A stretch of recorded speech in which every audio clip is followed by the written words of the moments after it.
Good morning student. आज आपका नया चैप्टर है संधि। अब संधि किसे कहते हैं? संधि किसे कहते हैं? संधि का अर्थ है मेल या जोड़। तो दो वर्णों के परस्पर मेल को संधि कहते हैं। जैसे पाठ धन शाला बराबर पाठशाला, प्रति धन एक बराबर प्रत्येक। तो इसे क्या कहेंगे? संधि कहेंगे। मतलब ये दोनों वर्ण क्या बने हुए हैं, इनका आपस में जो मेल हुआ है उससे पाठ और शाला क्या हैं, दो अलग अलग वर्ड हैं, लेकिन इनका जब आपस में संधि की गई है तो नया शब्द बना है। तो क्या हो गया? पाठशाला और प्रति और एक क्या है, अलग अलग शब्द हैं, लेकिन इनमें आपस में संधि करने के बाद ये क्या बन गया? नया शब्द बन गया प्रत्येक।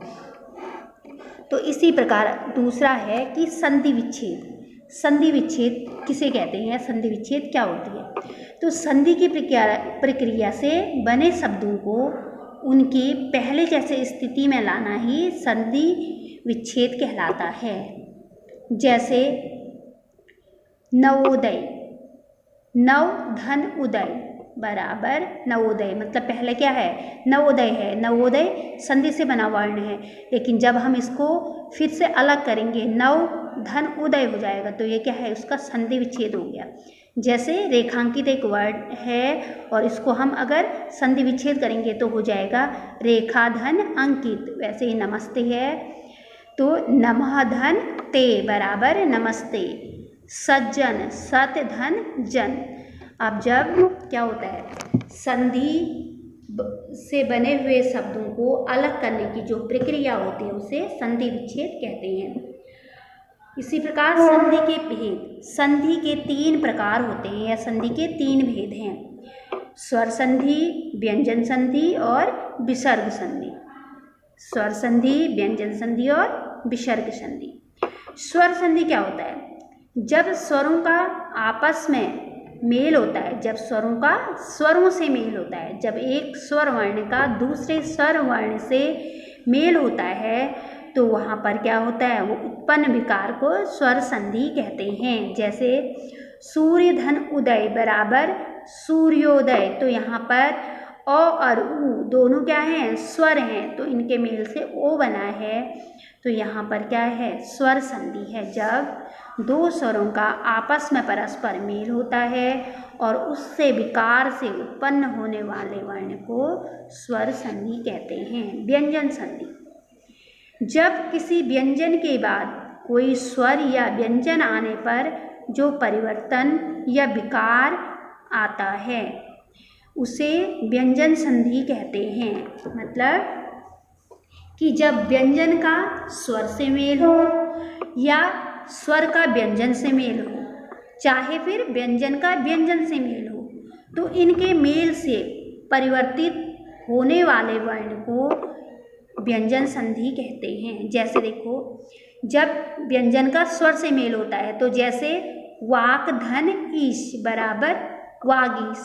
क क्या है? व्यंजन है और ई क्या है? स्वर है, तो इनके आपस में मेल से क्या बन गया है? वागीश बना है।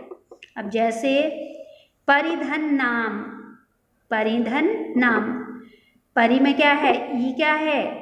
स्वर है और नौ क्या है? व्यंजन है, तो इनके मेल से जो परिवर्तन हुआ है वह व्यंजन संधि है। अब जैसे सत धन गुण बराबर सदगुण। तो यहाँ पर क्या है? दोनों व्यंजन और व्यंजन का आपस में मेल हुआ है, तो वहाँ पर भी व्यंजन संधि है। अब है विसर्ग संधि। विसर्ग संधि, विसर्ग संधि में क्या होता है कि विसर्ग से पहले या विसर्ग के बाद चाहे स्वर आए चाहे व्यंजन आए, तो उनके परिवर्तन से जो उनके मेल से जो परिवर्तन होगा, जो विकार उत्पन्न होगा, वह क्या कहलाएगा? विसर्ग संधि कहलाएगा। अब विसर्ग